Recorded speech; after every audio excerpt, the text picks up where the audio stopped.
The first time someone told Ivy Jensen she looked too tired to be that young, she laughed. Now she just nodded.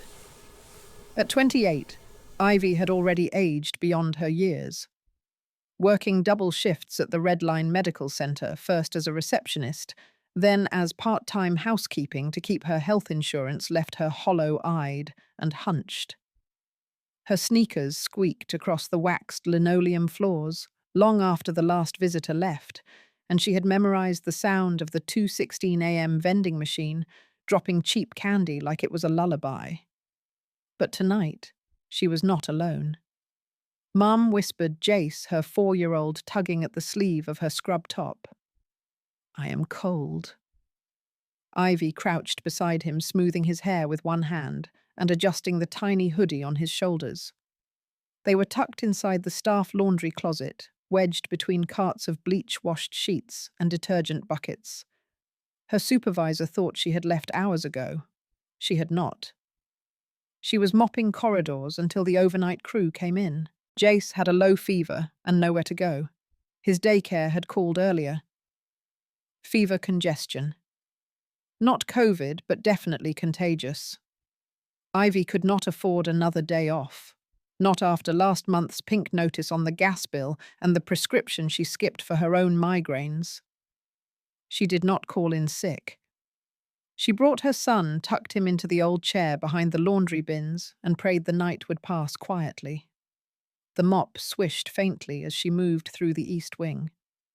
At 3:14 a.m., while pushing her cart back into the supply room, she heard it. Footsteps. Not the usual dragging kind of tired nurses, but crisp, heavy soles with purpose. "Is someone back here?" a man's voice called. Calm but firm. Ivy turned, heart jumping, and stepped forward, trying to block the door. "Yes, sir. Just finishing up the east corridor," she said quickly. Then the voice repeated, softer this time. "Is someone with you?" She stiffened. From behind the shelves, Jace let out a soft cough, and the world tilted. The man stepped into view. Dark blue jacket over a white shirt. Mid-40s, sharp jaw, greying at the temples. His eyes were steady and observant. "I am sorry," Ivy said quickly. "He is not supposed to be here, I know. It was just for tonight I did not have." She did not finish. Her throat tightened too fast. The man looked at her, then past her, then down toward Jace. "I see," he said. Nothing else. No scolding, no rules, just those 2 words. Ivy waited for the reprimand.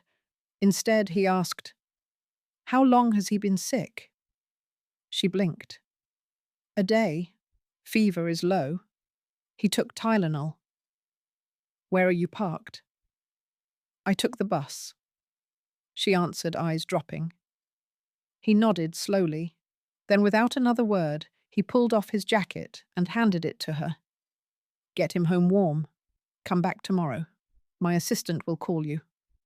I do not understand," she stammered. But he was already walking away. Ivy expected the worst.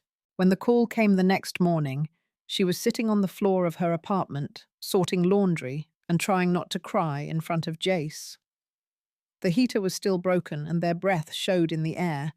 She had just enough money for soup and a bottle of cough syrup. Her phone buzzed.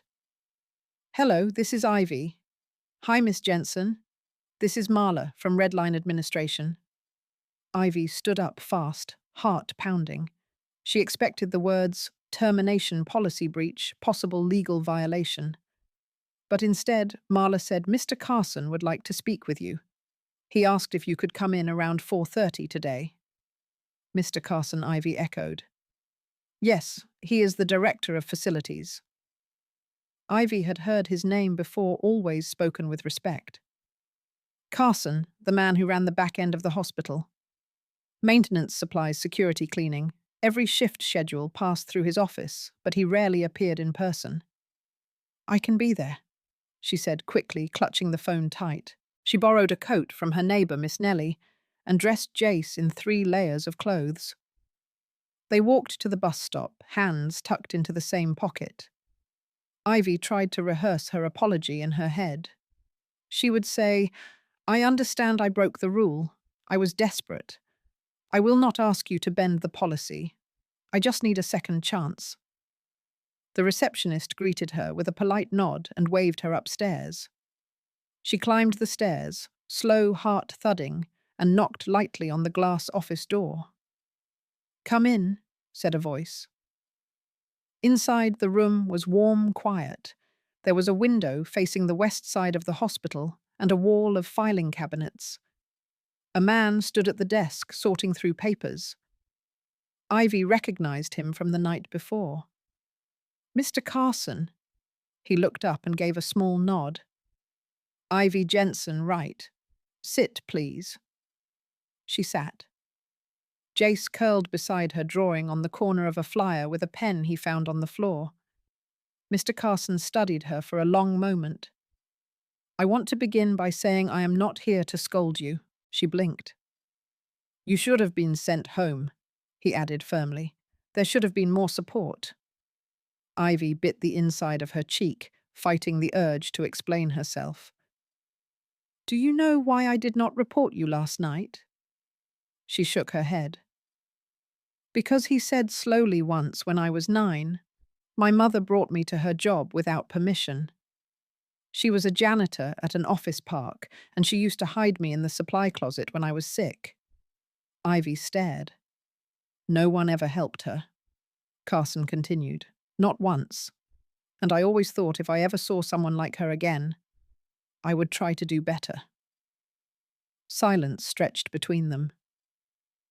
"You were not supposed to be here," he said quietly. "But I understand why you were." Then he reached into his drawer and slid a folded paper across the desk. "What is this?" "A new schedule. Part-time evenings, includes benefits. Access to emergency childcare support if needed. No overnight shifts unless requested." Ivy stared at the paper. "I do not understand," she whispered. "You showed up for your shift when most people would have called in. You cleaned rooms until 3 in the morning and still carried your son out into the cold. You earned a chance, not a punishment." Tears pressed hot behind her eyes. She did not trust her voice. "We will set up the paperwork today," Carson said. "And someone left this for your son." He handed her a small lunch bag. Inside was a juice box, a sandwich, and a plastic dinosaur with chipped paint. Jace lit up with a grin. "I love him," he said. Ivy covered her mouth with one hand. She had not cried in front of a stranger in years, but now she could not stop. "Thank you," she whispered. Carson did not smile, but his voice softened. "People forget what it means to struggle until they see it in someone else. That is why I remembered." The new routine began quietly. Ivy arrived each afternoon at 4:30, wearing her second-hand sneakers and a faded navy hoodie. Her badge, clipped to her shirt, now read, "Evening Staff Facilities."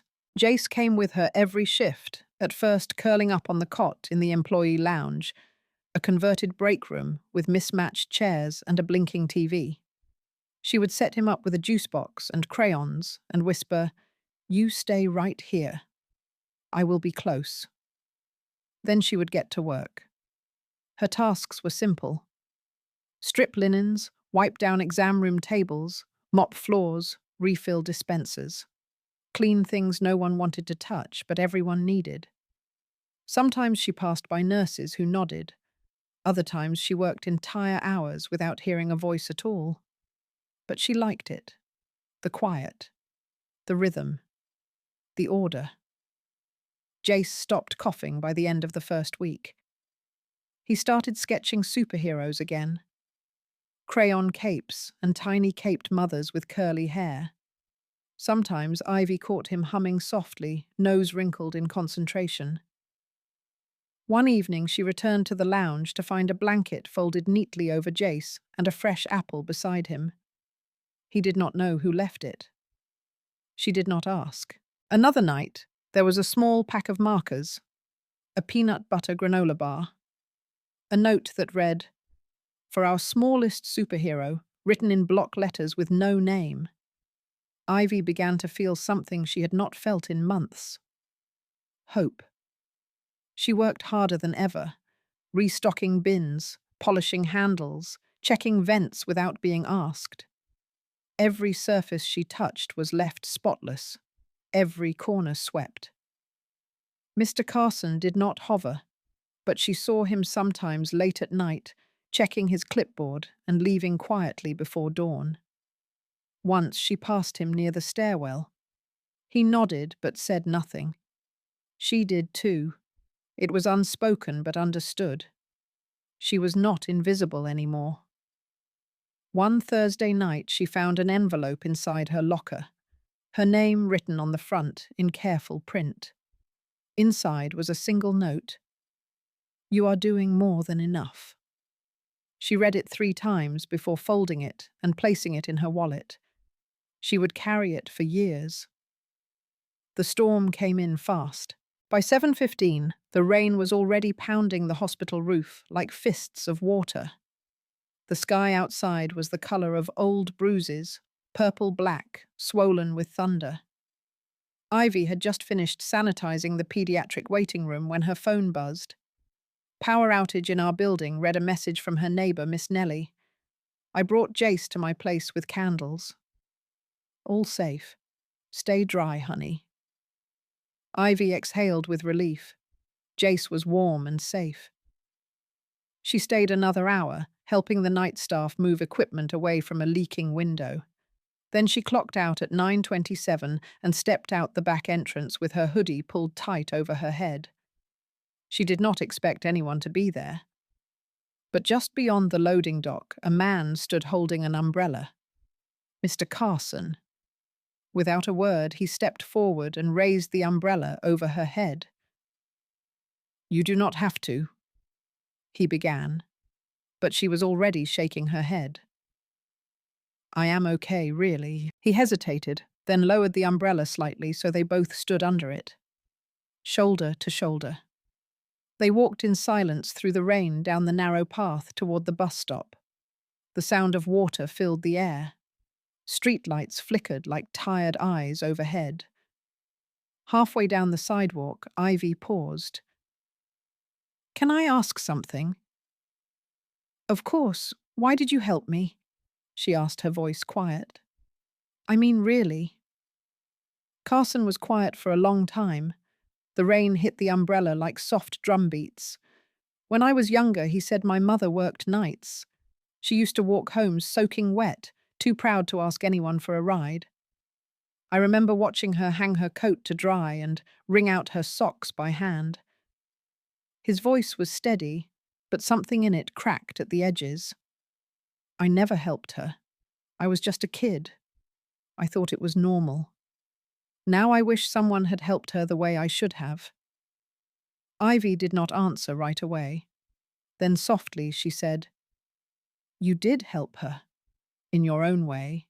You are helping someone now." They stopped at the corner light. The wind pressed cold against them, but neither moved. "Thank you," she added, her voice almost a whisper. He nodded, but said nothing. She turned to go, but he called after her. "Wait." He pulled something from his pocket and held it out. It was a thermos, still warm. "Soup," he said quietly. "I made too much." She took it with both hands. "Good night, Mr. Carson." "Good night, Ivy." It started with a drawing. Monday afternoon, Ivy was refilling gloves in exam room 3 when the receptionist paged her over the intercom. "Ivy Jensen to the main lobby, please." Ivy Jensen. She wiped her hands on her shirt and walked fast, wondering if something had happened to Jace. Her shoes squeaked all the way down the hall. At the front desk, she found Jace standing tall on his toes, pressing something onto the wall next to the elevator. "What are you doing?" she asked, breathless. He turned, grinning. "I made a picture." Taped to the wall was a sheet of yellow paper, a drawing done in thick crayon strokes. It showed a man and a woman standing under an umbrella. Between them, a small boy with a dinosaur in one hand. The rain fell in blue lines around them, but they were dry inside the circle of shelter. Above the picture in block letters, Jace had written, "Thank you for not letting us get wet." Ivy stared at it. "Jace, this is sweet, but we cannot put things on hospital walls." Just then, a familiar voice spoke behind her. "Actually, I think it should stay." Mr. Carson stood there, arms crossed, looking at the drawing. He stepped closer, eyes scanning the lines, then resting on Jace. "You drew this." Jace nodded proudly. Carson's jaw tightened just slightly. He blinked once, then crouched beside the boy. "I used to draw pictures like this too," he said softly, "but I never had crayons this bright." Jace smiled wider. Carson stood and looked at Ivy. "Let it stay," he said softly, "just for a while." She nodded, unsure what else to say. That night, when Ivy opened her locker, she found a note taped to the inside. It was folded once small and neat. Inside were 5 words: "Some umbrellas never close again." There was no signature, but she knew. The hospital's annual staff luncheon was held in the basement conference room. Most people went for the free food. Ivy went because her name was on the schedule. She wore her cleanest shirt and pulled her curls back into a low bun. Jace stayed with Miss Nellie upstairs, drawing on scrap paper and sipping lemonade. When Ivy walked in, most of the seats were already taken. Folding chairs lined the walls, sandwiches on silver trays, a sheet cake with the hospital's logo in blue and white. She hovered by the back wall, hands folded, not expecting much. Then the microphone squeaked, and Mr. Carson stepped onto the small platform near the front. "Thank you all for the work you do here," he began. "Some of you are seen, some of you are not, but all of you matter." The room was quiet. "Today I want to share a story." He looked straight at Ivy. "Some weeks ago, I saw a young woman working late mopping floors with one hand and holding her son's jacket in the other. I remembered someone. My mother. She scrubbed floors for people who never learned her name. She carried me through storms and silence, and no one ever thanked her."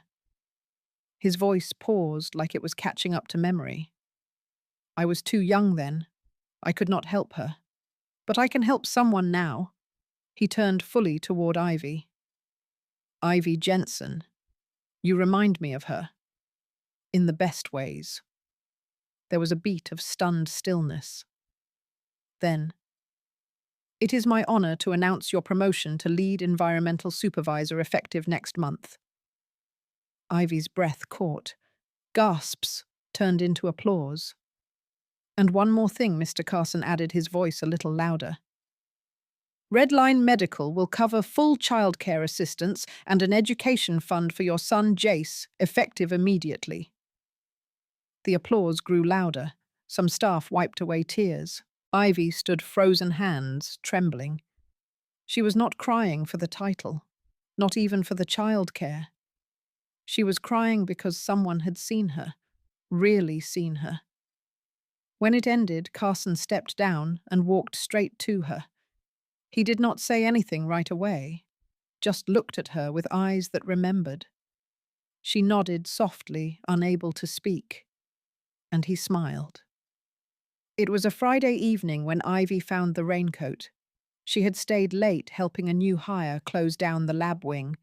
She was tired but calm, moving with confidence she hadn't felt in years. When she returned to the locker room, her name was written on a small envelope taped to the door. Inside was a folded note and a neatly wrapped raincoat, dark grey with a soft lining, still warm from being unpacked. The note read, "For all the nights you had nothing to cover you, and still showed up anyway." Ivy held the coat close. Outside, the sky was turning amber and soft. The rain had stopped, but the ground still glistened. She climbed the side stairwell and opened the rooftop door. Carson was already there, hands in his coat pockets, facing the skyline. "You always get here before me," she said lightly. "I like quiet," he replied. The city stretched below them in dimming gold.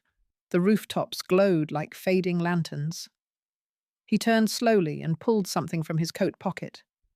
A small bracelet, simple silver. One word engraved inside. Steady. "I am not making a grand gesture," he said. "No ring, no promises I cannot keep. Just this." He held it out. "I can be steady. I can be the one who stays. I can hold space for you and your son, even if that is all." Ivy looked at the bracelet, then back at him. Not a rescue, not a fairy tale, but something real. She reached out and took it, then stepped forward and wrapped her arms around him, not because she needed saving, but because someone had finally seen her without flinching. From the stairwell came a familiar voice. "Mum." Jace bounded onto the roof, smiling, breathless. "You are hugging again," he said with a laugh. "You look like a hero now." Ivy laughed too clear and full. She opened one arm, and Jace ran into it without hesitation. The three of them stood together in the soft rooftop light. No speeches, no ceremony, just quiet hearts, standing still. Because sometimes family is not made of blood or vows. Sometimes it is made of people who stay, people who choose you, even after the hard parts, especially after the hard parts. And in that moment, Ivy knew. She did not need a perfect ending, just this rooftop, this boy, this steady presence, and it was more than enough.